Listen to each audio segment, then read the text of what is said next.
शादी के पहले से ही विभा को कपड़े धोने का बड़ा शौक था। कभी नल के नीचे तो कभी तालाब के पास। अरे मेरी नीली वाली लुंगी नहीं दिख रही है।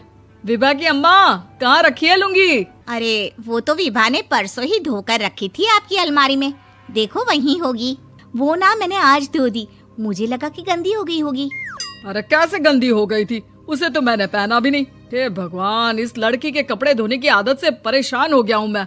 जितना तो घर में राशन नहीं आता, उससे कहीं ज्यादा डिटर्जेंट पाउडर का खर्चा है। इसकी शादी करवा दो, शादी जाए अपने घर में ही करे काम, फिर चाहे घर के कपड़े धोने हो या पूरे गांव के।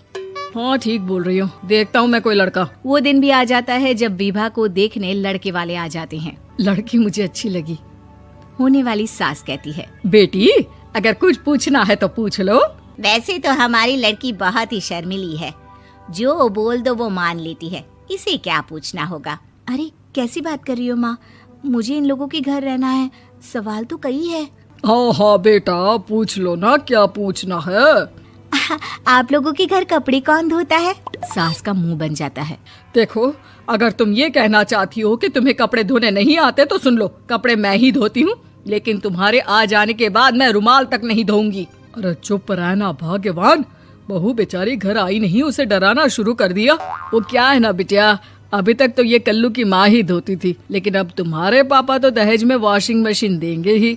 तभी विभा की माँ बोल पड़ती है, सवाल भी पूछा तो क्या। वैसे भाई साहब, मशीन की तो फिर भी कपड़े धोने की कैपेसिटी होती है, मतलब जो बिटिया दे रहे हैं ना विभा, इसे कपड़े धोने का बहुत शौक है। ये आप लोगों के क्या, आस पड़ोस गांव मोहल्ले सबके कपड़े धो दे और उफ तक ना करे। बाहर देखा नहीं आपने कितने कपड़े सूख रहे हैं, सब हमारी बिटिया ने ही तो धोए हैं। बस भी करो ना माँ, शर्म आ रही इतनी तारीफ सुनकर। और तो और एक दाग निकाल कर दिखाओ तो मान जाओ। हाँ अच्छा, माफ करना बेटा, मैंने गलत समझा। हमें तो रिश्ता बहुत पसंद है। और ऐसे जुड़ जाता है रिश्ता कपड़े धोने का शौक रखने वाली विभा का। उसकी शादी हो जाती है कोयला फैक्ट्री में काम करने वाले कल्लू के साथ। शादी के बाद अचानक विभा चिल्लाती हुई सास के पास आती है। सासू माँ, अरे सासू माँ कहाँ है आप? ये तो धोखा है, धोखा दिया आप लोगों ने मुझे।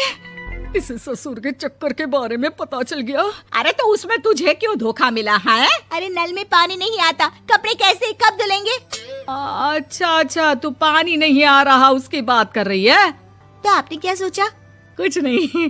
अच्छा, तेरी माँ ने कहा था कि कपड़े धोने का शौक है तुझे, याद आया मुझे। शौक बोलकर कपड़े धोने वाले मेरे जुनून को कम ना आके सासू माँ, कपड़ा धोना मेरा गुरूर है। तभी पति भी वहाँ आ जाता है। अभी मैंने इसे सनी देओल की फिल्म दिखाई है, उसी के डायलॉग मार रही है माँ। अच्छा सुन, साफ साफ बता रही हूँ, पानी सुबह 4 से 6 और शाम को 10 से 12 आता है, समझी? विभा टाइमिंग सुनकर हैरान हो जाती है। ये क्या भूतों का मोहल्ला है? सुबह 4 बजे उठकर कौन कपड़े धोता है? 4 बजे टंकी में पानी जाता है, फिर सारा दिन धोना ना, किसने मना किया?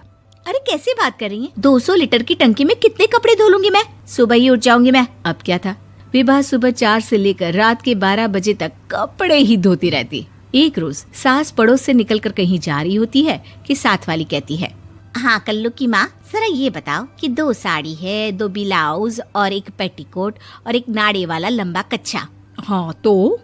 अरे तो क्या, कितना लोगी धुलाई ये बताओ। धोबन दिख रहे हैं हम क्या? हमारे पति सरकारी नौकरी से अभी रिटायर हुए हैं और बेटा सुपरवाइजर है कोयला फैक्ट्री में। धोबन समझ रखा है हमें?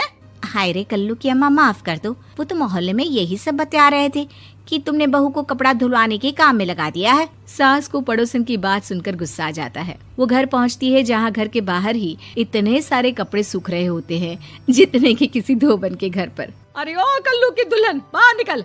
माँ जी यहीं आ जाओ, बाथरूम में चादर धो रहे हैं हम। अरे अभी हम धोते हैं, तुमको बाहर निकलो। ये आस पड़ोस वाले बोल रहे हैं कि हम बहू से कपड़े धुलवा कर उसे कपड़ा धोने वाली बना दिए हैं। अरे छोड़ो ना माँ जी, किन लोगों की बातों में आती हो? आस पास के लोगों का तो काम ही होता है कि वो किसी तरह सास बहू को लड़ा दे। बहू सारे घर के कपड़े धोती है, ये क्या कम है? बोलिए। सास को भी लग जाता है कि वो बहू का ये सनकीपन नहीं छुड़वा सकती, इससे अच्छा है कि खुद ही चुप हो जाए। एक रोज सास और बहू मंदिर जाते हैं, जहाँ सास की साड़ी वहाँ खड़ी भीख मांगने वाली से मिलती है। माँ जी क्या बात है, आपकी साड़ी उस भिखारन से कितनी मिल रही है ना? हाँ हाँ देखो तो, दोनों की साड़ी मिल रही है। क्या बात है कल्लू की अम्मा, तुम खुद को तो अफसर की बीवी बताती हो और ऐसी सिंपल सी प्लेन साड़ी पहनकर घूमती हो। सिंपल और प्लेन नहीं है ये साड़ी। तो क्या सोने के धागे से फूल बने हैं? कुछ भी सासू माँ, कुछ भी। हाँ बने थे इस साड़ी में सोने के धागे से फूल। मेरे पति लेकर आए थे मद्रास से स्पेशली मेरे लिए 10,000 की। ताहे भाई साहब इस भिखारन के लिए भी सेम टू सेम साड़ी लेकर आए होंगे 10,000 की। सास उस वक्त तो कुछ नहीं कहती, लेकिन बहू के साथ घर आती है और अलमारी से एल्बम निकाल कर लाती है। ये साड़ी देख रही है, ये वही साड़ी है जिसे मैंने अभी पहना था। इस साड़ी में ये जो चमकदार फूल दिख रहे हैं ना, ये सोने के धागों से काढ़े गए हैं। लेकिन तू लोकल वॉशिंग मशीन ब्रश से घिस घिस कर सारे फूलों को निकाल कर साड़ी प्लेन कर दी। मुझे माफ कर दीजिए सासू माँ। और तो और, जब मैंने तुझे तेरी गलती के लिए कुछ नहीं कहा, लेकिन तूने तो सबके सामने मेरा मजाक ही बना दिया। क्यों? बहू को समझ में आ जाता है कि अब से उसका कपड़े धोना बंद।